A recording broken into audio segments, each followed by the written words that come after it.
በእንግድነት ሀገር ረዳት በሌለበት ደራሽ በሌለበት እንባዬን አበሰው ኢየሱስ የኔ አባት ኢየሱስ የኔ አባት በእንግድነት ሀገር ረዳት በሌለበት ደራሽ በሌለበት እንባዬን አበሰው ኢየሱስ የኔ አባት ኢየሱስ የኔ አባት እንዴት ረሳኛል ያንተ ቸርነት እንዴት አድርጌ እንዴት ቤት አድርጌ እንዴት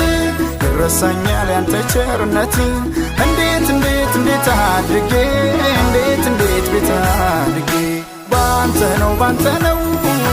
ከኔ ወጣለኝ ከኔ ነው የምለው ኧረ ምን አለኝ ባንተ እኮ ነው ባንተ ከኔ ወጣለኝ ከኔ ነው የምለው